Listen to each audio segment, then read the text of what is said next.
last century. He said as far as technology, innovation, economic dynamism, yes, indeed, Gareth is right. He said at that time, 20th century Europe. But as far as institutions, process, and system, it's still 19th century Europe. The issue that Governor Zethi mentioned, that we shall have monitoring office, we shall have UMRO in Singapore, out of these 13 countries, looking into each other's performances. What is more intrusive than looking over shoulders of how you manage your own macroeconomic issues? That's pretty collaborative. But at the same time, we compete. So we set up this monitoring office in Singapore because this $220 billion US fund belongs to every one of us. Something happened to Singapore, God forbid, you will have to draw down from this fund. So I need to know how you do your thing, same as Malaysia, same as Thailand. So along with the integration, along with collaboration, we have diminished this sense of isolation, that I am the only one, nobody can intrude into my internal affairs, because in integration, economic or otherwise, you will have both the upside and downside of integration. And what happened in 1997 is extremely illustrative, because all of a sudden Thailand, Malaysia, Indonesia, the Philippines, and South Korea, we realized that we were more integrated than we thought we were. So we had to create a new institution, a new office, new mechanism to collaborate among us. And we did, and that was the Chiang Mai Initiative. Yes, I want to add to that what is less known is the approach that Asia, in particular ASEAN, has taken towards becoming more integrated.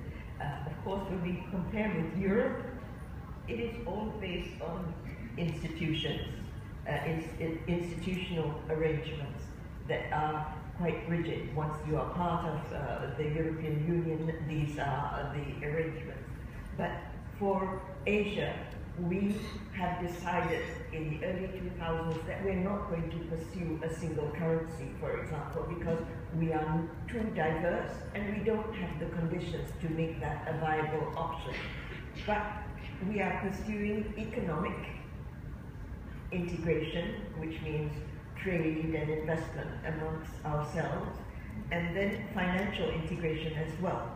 And we support these by having frameworks, arrangements, and collaborative mechanisms, rather than institutions like a European Central Bank and other such like institutional arrangements. This then allows flexibility that allows participation by an individual country into that framework or into that mechanism based on a state of readiness. And then it also, because we have enough, Singapore is a developed country. I can't remember, the capita income is 50,000, whereas then you have others like Malaysia and Thailand. And so where our income per capita is 11,000 to 12,000. So in this kind of circumstances, it's not a level playing field. And if you participate together, you will lose out because of certain circumstances or your stage of development or the kind of financial system that you have. And therefore, this framework that we have developed, especially, for example, the ASEAN banking integration framework, PABIF is called, and it's just been signed off.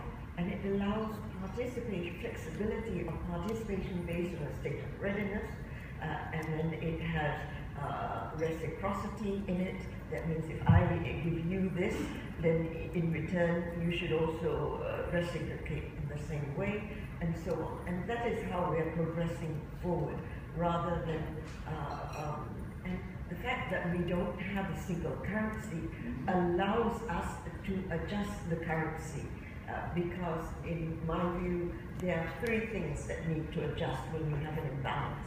First, the demand, then prices, and then the exchange rate. And if you cannot adjust the exchange rate, like in the case of Greece, for example, then you have to adjust the demand and prices. And that can be very painful when you rely on just one part of the economy to adjust.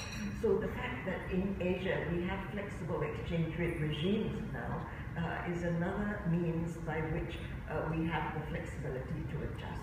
So all these factors allow for Asia to become more integrated and more cohesive as a force to be reckoned with.